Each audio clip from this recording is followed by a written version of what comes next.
The following program was provided by an independent producer solely responsible for its content. The opinions expressed do not necessarily represent the views of this station, its staff, board of directors, or underwriters.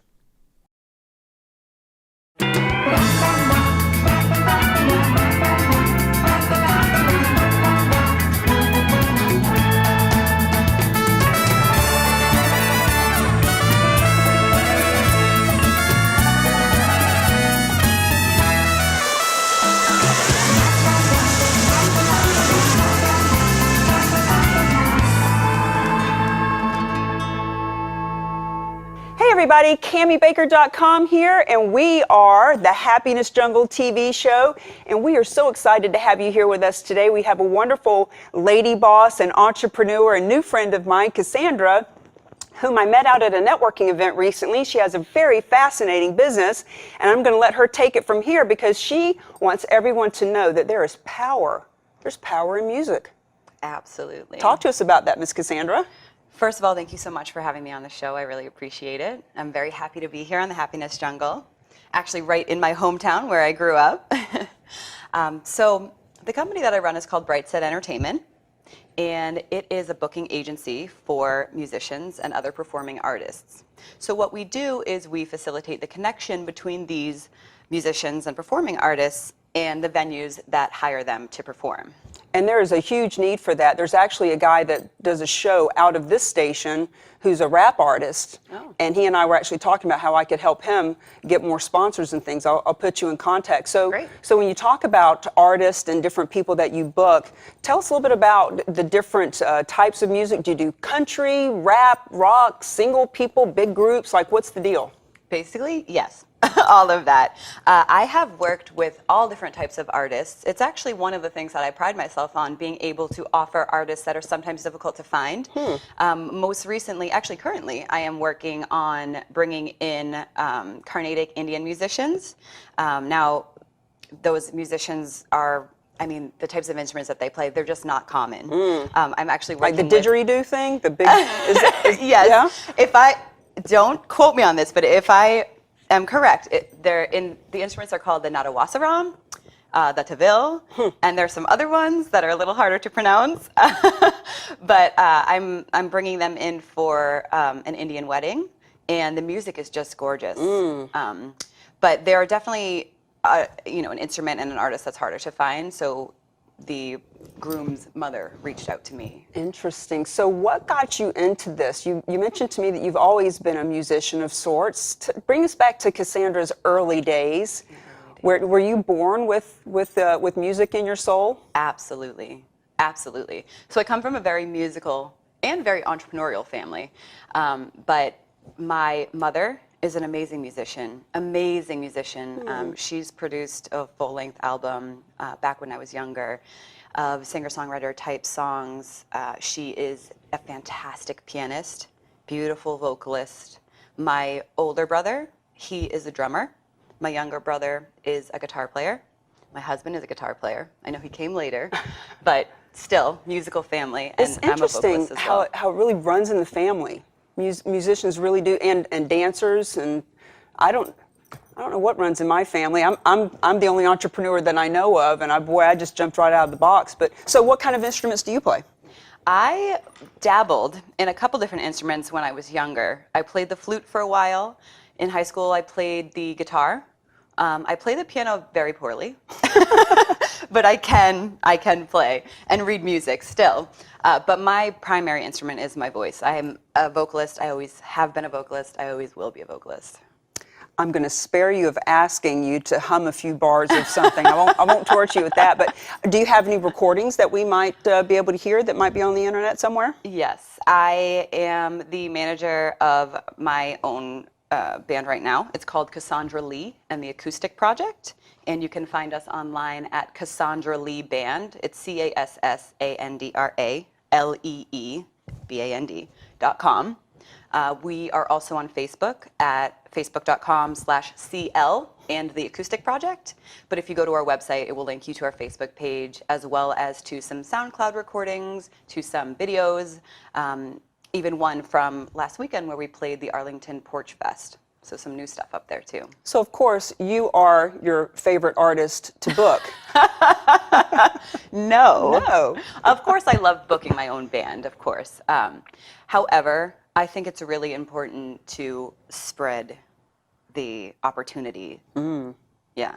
Of course. I remember when I was in real estate, we used to say, if you want to get your multifamily building sold, don't give it to somebody who owns multifamily buildings because they're going to be selling their own instead of yours. But in your case, you really want to see your people shine. You want to put them in the spotlight because, hey, it's your business and your voice may or may not be around forever, but all of your artists will. And you've already put together a really nice portfolio of artists. So you're looking more for, or at least equally as an amount of venues too, yes? Correct. Yeah. So any venue that is in the habit of booking live music, this can be a coffee house, it can be a restaurant, it can be a bar, it can be a public library, a farmer's market, a school, a retail store.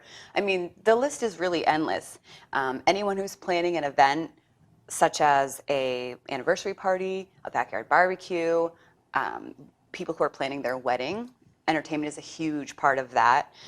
But really, I enjoy so much spreading the joy that music creates to whoever.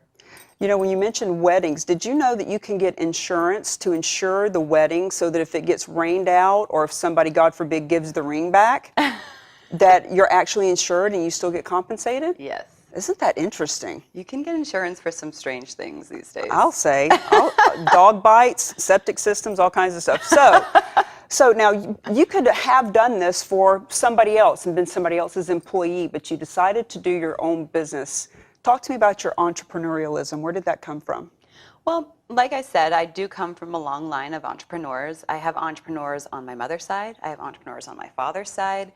My father himself, hi, Dad. He is a huge entrepreneur and has owned successful businesses.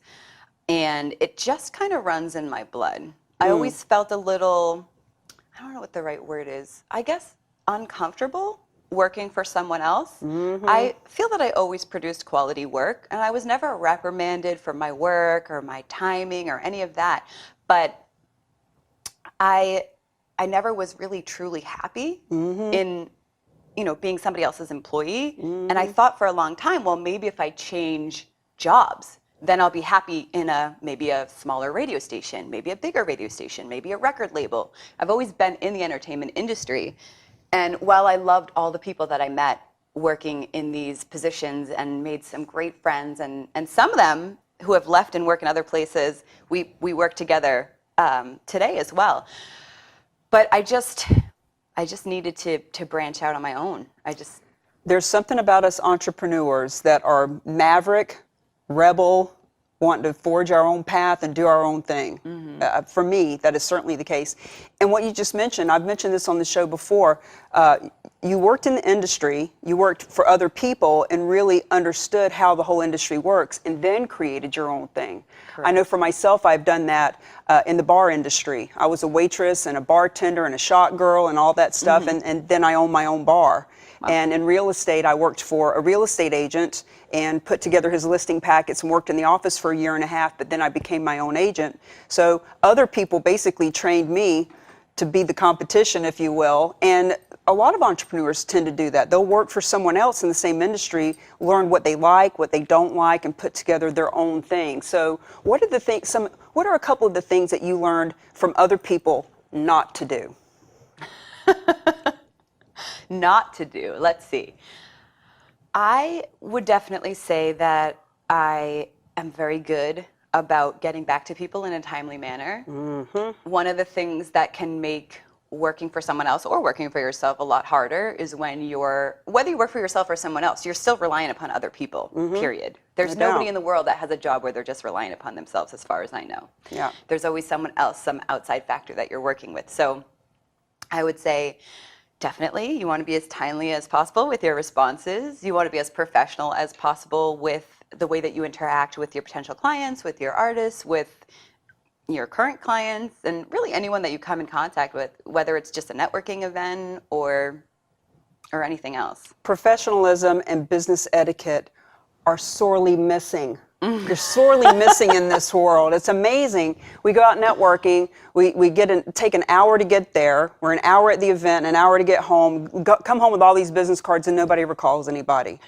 But that's not the case with us, because I reached out to you, and you reached back out, and here we are having a nice chat. Just goes to show networking works when you work it. It does. Networking has been one of the most successful ways of gathering clients for my business.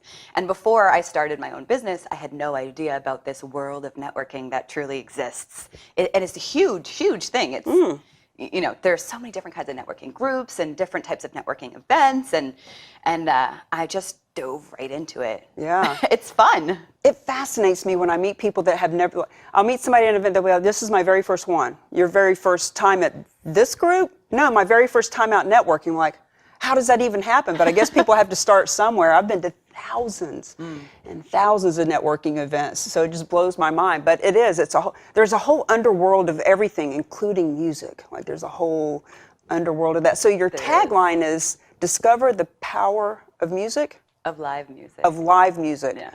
What do you think is the power of live music? Oh my goodness, that's a loaded question.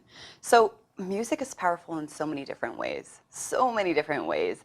Music can turn your mood around. Mm-hmm. Music can medically heal you. Mm-hmm. There are people out there called music therapists. I know quite a few of them. Some of my artists on my roster are actually music therapists as well. And there is just so much joy to be spread through music. There is just so much just passion and power of connection that it brings, not only for the people who are performing the music, because I can tell you as a musician, you form very close bonds with the people that you play music with, for sure. My band members, past and present, are my family members. 100%. They were at my wedding. You know, we have dinner together every Sunday night. Mm-hmm. Shout out to my keyboard player, Catherine, for cooking us dinner every single Sunday night at rehearsal. But for the people who are watching as well, I mean, if you think about it, venues like restaurants and bars, coffee houses, they use the power of live music, not only to attract customers, which helps with their livelihood, their income, and their entrepreneurial running of their business, but I mean, there's just the ways that it brings power and connection to people are just, they're just endless. It does, and there's so many researches also done about how different music can help you learn quicker, like Baroque music. Right. I remember when I was learning scripts many years ago in sales, we had someone who taught us about listening to the script with Baroque music in the background. And I would listen to it overnight when I was sleeping. It was really low in the background with the whole Beethoven thing going on or something with the script. And it really works. There's studies about how kids in Russia, when they use the Baroque music, they learn so much faster. So and then you hear a song and it brings you back to 10 years ago and automatically you know the words. You're like, I haven't heard this song in 10 years and I'm singing along with it. It shows you the power that music just has on your mind mentally. Yeah. Just to be able to remember the lyrics and it's another language and it's another form of expression. Everybody has an outlet, I believe. Some people like to exercise and that's their outlet. Some people cry and that's their outlet. That's how they get their, expression. That's how they express. Others play music, and I have always found that form of expression to be so interesting and so valuable. And to have been able to make a business right around what your passion is. As they say, when you do what you love, you never work a day in your life. That's so true. Yeah. So what are some books, some mentors you've had? What are some things from an entrepreneurial perspective that you think have really helped you to stay the course? Because being an entrepreneur is not easy. Now, I would say being an employee and having to live somebody else's dream is definitely not easy. Yes. However, being an entrepreneur, there are a lot of times in our run-of-the-mill day that we could say, wow, this is too hard, I want to quit. What are the things that inspire you to keep you on track? There are a couple great ones that come to mind. Being an entrepreneur, let me say, has been the biggest roller coaster ride of my existence. And I'm not sure, I know I'm still young, but I'm not sure there's going to be anything else that's going to be as much of a roller coaster ride as being an entrepreneur. It's something that nobody can really prepare themselves for.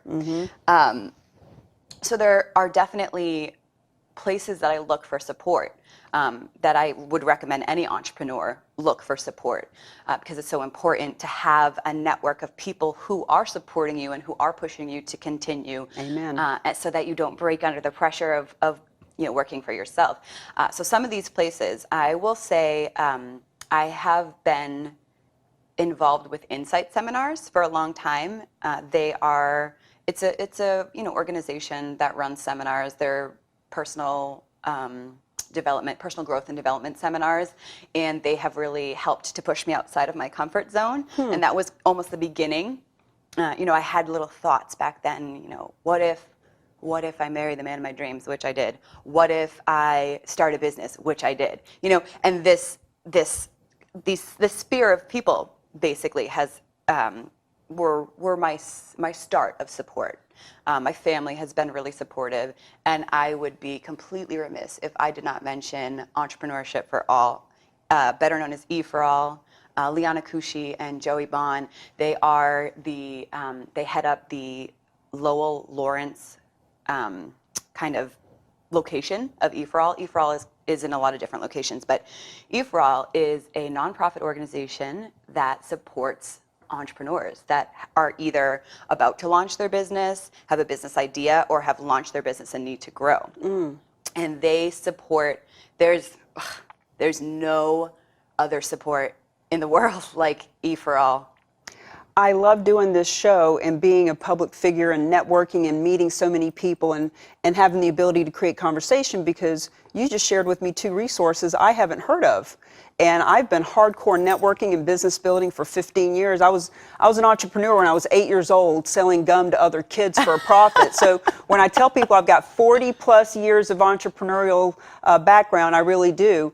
And then you hear about something new like that. So I'd love for you to share a link with me in an email or something of those groups, because I always love to check them out.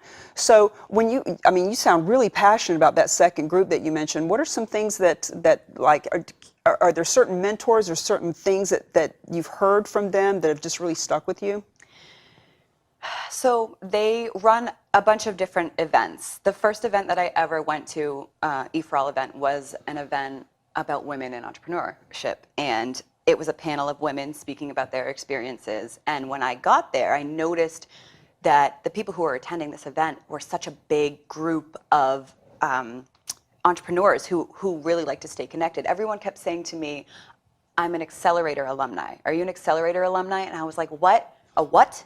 I had no idea what this was. But then I ended up meeting Joey, who again is one of the ones that heads up the Lowell Lawrence locations. And he told me that the Accelerator is a course. It's a 12-week intensive course for entrepreneurs it's a business course. It's essentially like getting your master's degree in 12 weeks. It's crazy intensive. And they teach you about customer segmentation and value propositioning and everything that goes with building and launching a successful business. There are 15 spots in that program, and they run it every summer and winter, I believe it is. So they're running one now, which I was so fortunate enough to be able to get involved in. I think there were something like 70 applicants, and they whittled it down to 25, and they had these intense interviews with 8 people sitting around a table grilling you about your business and how far along are you and what do you do and how do you plan to keep this going, and are you going to hire employees and what are you going to pay them and how are you going to work? And I just nailed it.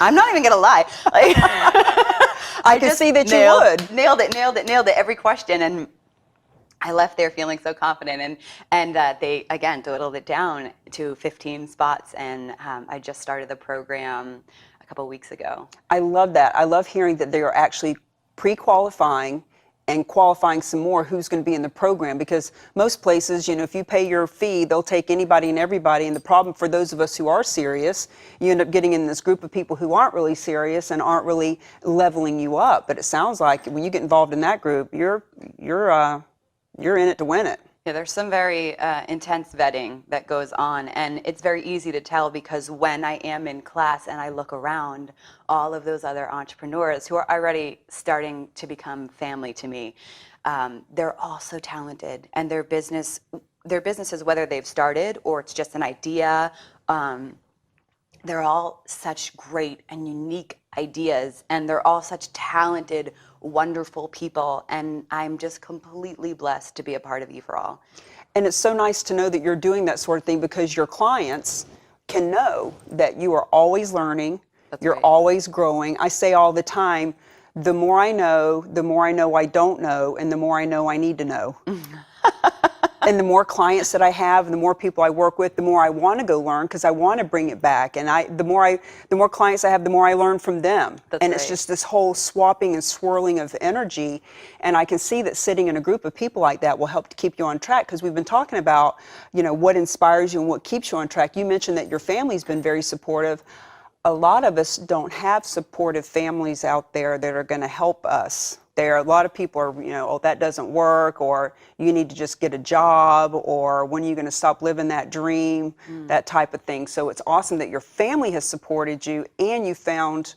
So how did you find these other groups? Because our people that are watching, we want them to know, look, there's a group for you. There's all kinds of groups out there that can support and inspire you. If the people you're hanging out with are saying to you, oh, you just need to get a job, or anybody is not lifting you up and supporting you and praising you, you need to really evaluate what is that person doing in your life. And that is such an important point that you bring up, Cami, because I learned this a long time ago. I learned it in a pretty negative way, that you will become like the people you surround yourself with. If there's one thing that you take away from this show today, I would say to the viewers to really, really let that sink in. And I was talking with, I had class last night, and I was talking with one of my fellow classmates about that as we were leaving. There are a couple people in my life that I did need to let go, people who I thought were really close friends that would be there for the rest of my life, but they were going down paths that weren't the paths that I wanted to go down. And I knew I had to let them go so I could build myself up. So that's basically where I started to find all of these different types of organizations and these communities that just lift each other up. Because I learned that very young. I think I was probably, I don't know if I was even 20 yet when I started saying, I have to let these people go, even though I love them. I can love them from afar. And unfortunately, some of those people are still going down the paths that they started going down. And I'm sorry for them and I love them, but I'm just glad that I'm not with them. Well, Dr. Wayne Dwyer says when you change the way you look at things, the things you look at change. And so when you decided, you know what, I think I need to find other people to hang out with, when you change the way you looked at things, the things you looked at changed. So now all of a sudden you're finding, whether you're Googling or whether you're at a networking event, somebody says, hey, have you heard of this group? Isn't it interesting when sometimes you'll hear something and you'll hear the same name of a group, two or like the ones that you just mentioned, I'll probably hear them again and the next week, and I've never heard them in 50 years. I just turned 50 on Saturday. What? 50 years I've never heard of those groups, but then I'll hear about them a couple of times and I'm like, oh, I really need to delve into that because it is so important. I call it changing your playgrounds and your playmates. Who are you playing with? What is that? Because every time I get interviewed, people will say, well, what is that one little thing that you'll want to leave our listeners or our viewers or our readers with? I always say change your playgrounds and playmates because it's free.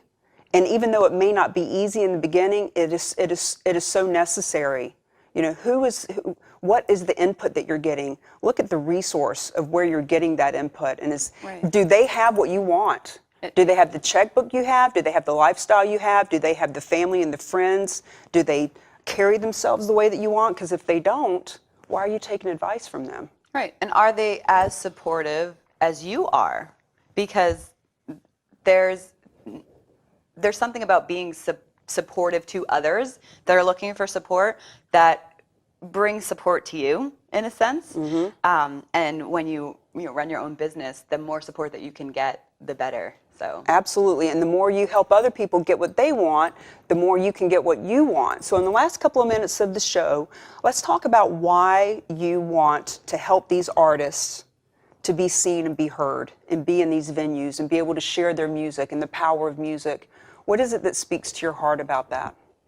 Well, I have seen a little bit of a decline in live music recently, and it's painful for me to see that because music is my outlet and music is what speaks to me and what opens my heart and what I love.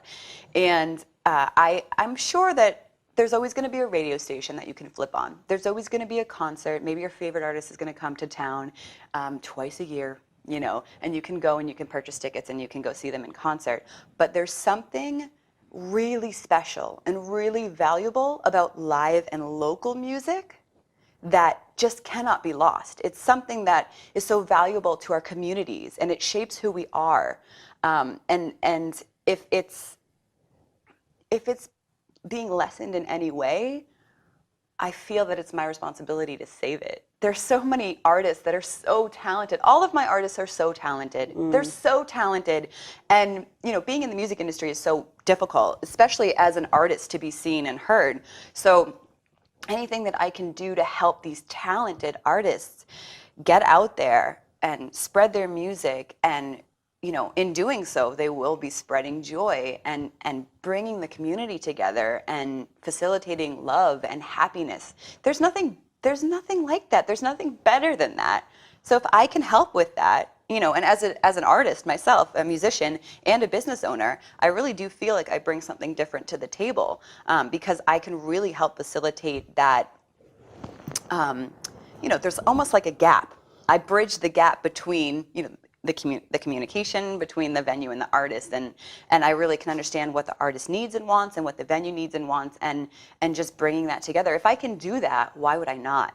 Preach it, girl. I love that you get so excited about that. I do. And you're right. You know, there is a whole movement of people that are wanting to keep live music, live entertainment, like plays, alive. I've worked with a group that has a little black box theater, and they're so passionate about keeping live theater alive. And even my 19-year-old, I'll take her to a play, especially a musical, and it's amazing to me. My 19-year-old just, you know, she's just on fire about being in a live environment. So thank you for helping us to keep you know, this wonderful entertainment. You know, way back many years ago, we'd sit around a fire pit and we'd all have our musical instruments and we'd tell stories, and it was a live interaction. And as human beings, we are just animals who need that social interaction. And we're missing it now because of the cell phones and the screens all day. Well, thanks to people like you, we're not missing it nearly as much as we were. So Cassandra, thank you so much for being on the show with us. We're going to wrap it up.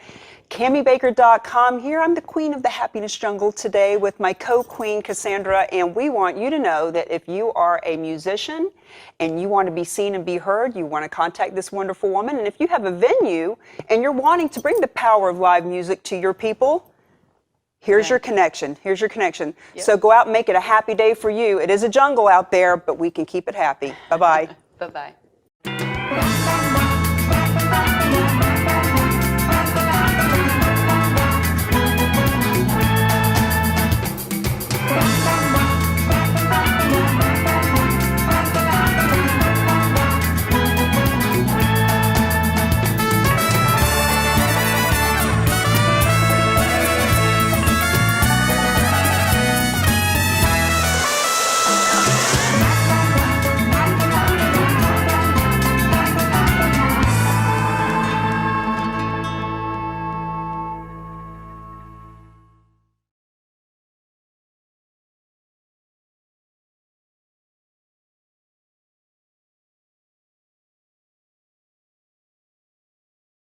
The preceding program was provided by an independent producer solely responsible for its content. The opinions expressed do not necessarily represent the views of this station, its staff, board of directors, or underwriters.